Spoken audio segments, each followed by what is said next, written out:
245 آیت سورہ بقرہ کی میں پہنچ چکے تھے. آج سورہ بقرہ کی آیت 246 سے آغاز کلام ہوتا ہے.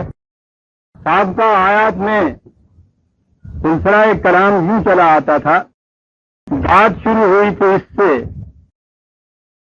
کہ ام حسبتم ان تدخلوا الجنۃ ولما یاتکم مثل الذین خلوا من قبلکم مستهم البأساء والضراء وزلزلوا حتى يقول الرسول والذين آمنوا معه متى نصر الله الا ان نصر الله قریب.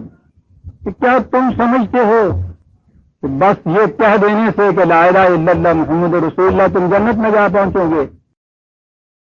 حالانکہ تم ابھی ان دشوار گزار وادیوں میں سے گزرے ہی نہیں جہاں اس سے پہلے انبیاء سابقہ اور ان کے متبعین کی جماعتوں کے ساتھ کیفیت یہ گزری کہ مصائب اور آلام کے ہجوم نے ان کو جو آ کے گھیرا ہے تو زمین پاؤں کے نیچے سے نکل گئی. زلزلہ انگیز مصائب میں گھرے اور اتنی شدت اختیار کی کر گئے کہ بے ساختہ زبانوں پہ آیا کہ اے اللہ جس مدد کا وعدہ ہم سے کیا جا رہا تھا وہ کب آئے گی؟ شدت آرزو سے یہ چیز دعا بن کے لبوں پہ آئی اور ادھر سے آواز آئی کہ اطمینان رکھو تمہاری استقامت تمہاری صبر کی وجہ سے ابھی وہ مدد آیا چاہتی ہے. ایک جماعت تو یہ تھی جنت میں جانے والوں کی. اس کے مقابلے میں ایک دوسری جماعت کا ذکر ہوا کہ أَلَمْ تَرَ إِلَى الَّذِينَ خَرَجُوا مِنْ دِيَارِهِمْ وَهُمْ أُلُوفٌ حَذَرَ الْمَوْتِ.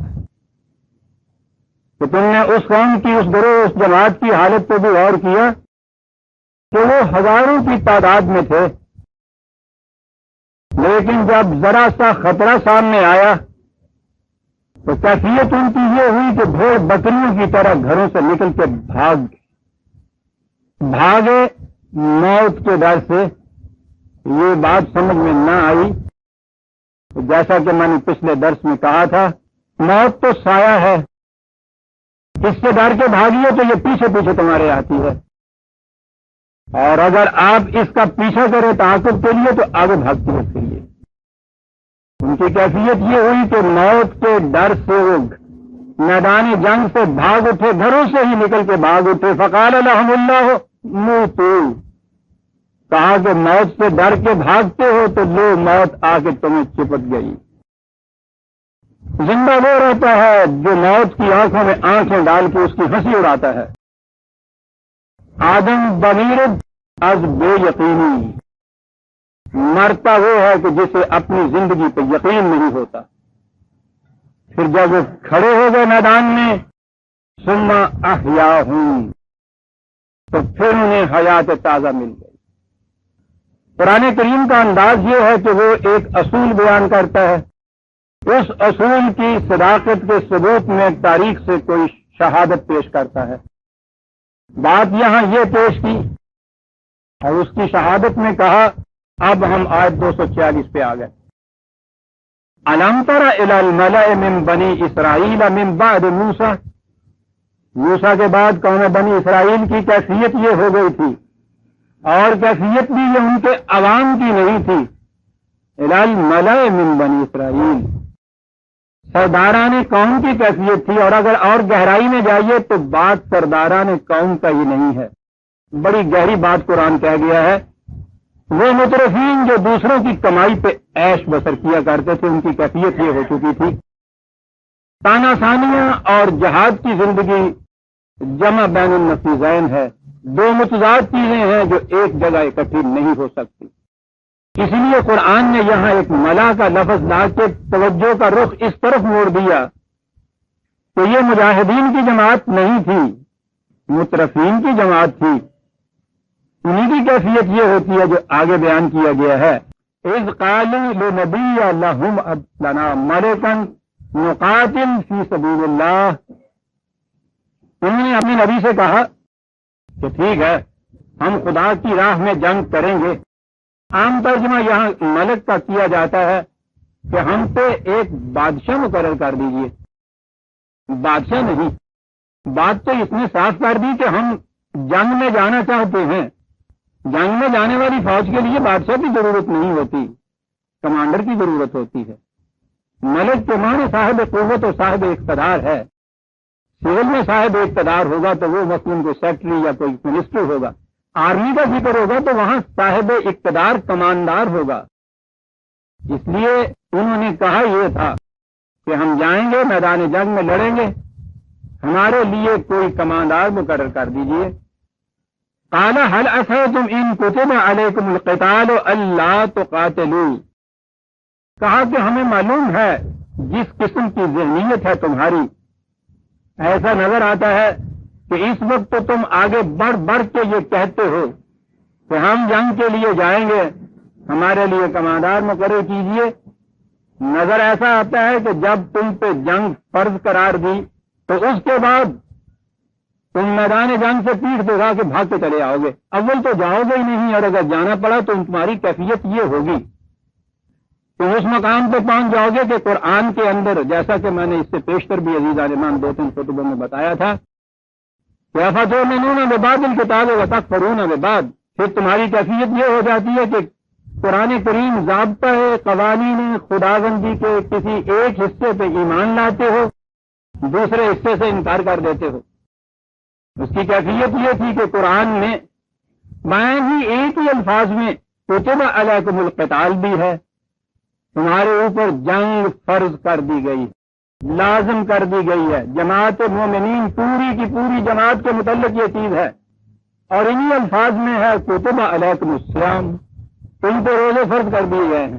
اب اس قوم کی کیفیت یہ ہے کہ روزوں کے احکام کی شدت کا تو یہ عالم، اتنی پابندی سے اس کے اوپر عمل ہو رہا ہے، اور کتب علیکم القتال کے لیے الگ ایک فوج مقرر کر دی ہے انہوں نے، وہ ہمارے لیے نہیں ہے. فتؤمنون ببعض الکتاب وتکفرون ببعض، اس کے ایک حصے کے اوپر تم ایمان رکھتے ہو اور دوسرے حصے سے انکار کرتے ہو. فما جزاء من یفعل ذلک منکم الا خزی فی الحیات الدنیا، یاد رکھو جو بھی اس قسم کی روش اختیار کرے گا اس کا نتیجہ اس کے سوا کچھ نہیں ہوگا کہ اس دنیا کی زندگی میں بھی ذلت و خواری ہوگی. ویوم القیامت اشد اشد العذاب، اور قیامت کے دن تو پھر پوچھو ہی نہیں کس قسم کا عذاب ہوگا کہ جس کی یہاں کی زندگی ذلت و خواری کی زندگی ہے، کیا قیامت میں اسے سرفرازی کی زندگی نصیب ہو جائے گی. کہا تمہاری کیفیت یہ ہے، ہم جانتے ہیں کہ اس وقت تو تم یہ مانگتے ہو، جب یہ فرض قرار دیا گیا تو اس وقت پھر تم پیٹ دیکھا کھا کے بھاگ جاؤ. قالوا وما لنا الا نقاتل فی سبیل اللہ، کہا آپ نے سرکار، کیا ہو گیا ہے ہمیں کہ ہم خدا کی راہ میں جنگ نہیں کریں گے. میں نے عرض کیا تھا کہ فی سبیل اللہ جنگ سے مراد قرآن کیا لیتا ہے؟ ظالم کی کلائی مروڑنے کے لیے، مظلوم کی مدد کرنے کے لیے جہاں بھی تلوار اٹھے گی وہ فی سبیل اللہ ہوگی. یہاں خدا اس نے خود واضح کر دیا ہے قرآن نے ان کے اس قول کو کہہ کے، وما لنا الا نقاتل فی سبیل اللہ وقد اخرجنا من دیارنا وابنائنا. آپ دیکھتے نہیں ہیں کہ ہمیں کس طرح سے ہمارے گھروں سے نکالا گیا، ہمارے بال بچوں سے ہم کو جدا کر دیا گیا، کیا اس کے بعد بھی ہم خدا کی راہ میں لڑیں گے نہیں؟ دیکھا آپ نے خدا کی راہ کہاں آئی ہے. مظلوم ہو گئے، گھر بار سے نکالے گئے، استبداد سے بال بچوں سے الگ کر دیے گئے، مظلوم ہو گئے.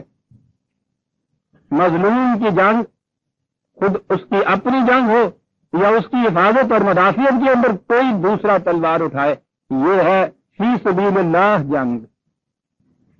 مظلوم کو کچلنے کے لیے اور زیادہ ضعیف تر کرنے کے لیے جب قوت کا استعمال ہوگا تو وہ جنگ ہوگی فی سبیل الطاغوت. کہا کہ کیا ہو گیا ہے ہم کو، کیا ہم بالکل ہی ایسے گئے گزرے ہو گئے کہ ان حالات میں بھی ہم خدا کی راہ میں جنگ کے لیے نہیں نکلیں گے.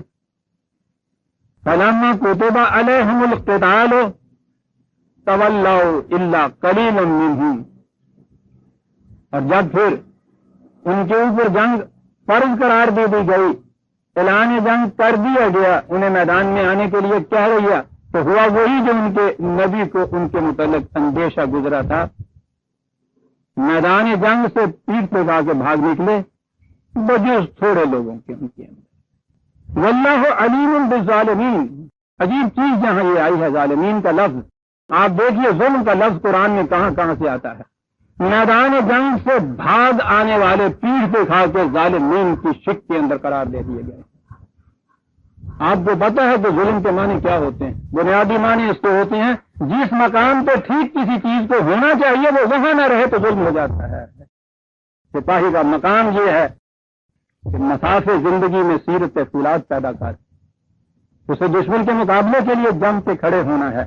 قرآن نے صرف استثناء کی ہے تو سورہ توبہ سورہ قتال میں کہ وہ پیترا بدلنے کے لیے یا اپنی جماعت سے ملنے کے لیے میدان جنگ سے ادھر ادھر ہو، یہاں تک تو ٹھیک ہے. دشمن کو پیٹ پہ کھا کے اگر بھاگ جاتا ہے اس کا نام بھی ظلم ہے کہ جس مقام پہ اس کو رہنا چاہیے تھا یہ اس مقام پہ نہیں رہا. میدان جنگ میں سپاہی اس مقام پہ نہیں رہا وہ بھی ظالم ہے. سول ایڈمنسٹریشن میں انصاف کرنے والا اپنی کرسی پہ نہیں رہا تو وہی ظلم ہے. جس شے کو جس مقام پہ ہونا چاہیے اگر وہ وہاں نہیں رہی ہے یہ ظلم ہے. واللہ علیم بالظالمین کہاں آیا ہے اس کا؟ میدان جنگ سے سپاہی پیٹھ دکھا کے بھاگتا ہے، قرآن کہتا ہے ظلم ہے. جس مقام پہ اسے کھڑا رہنا چاہیے تھا وہاں نہیں رہا. یہ تو آخری بات کہی قرآن نے کہ یہ انجام میں ہوا، درمیان کی بات پھر آ گئی.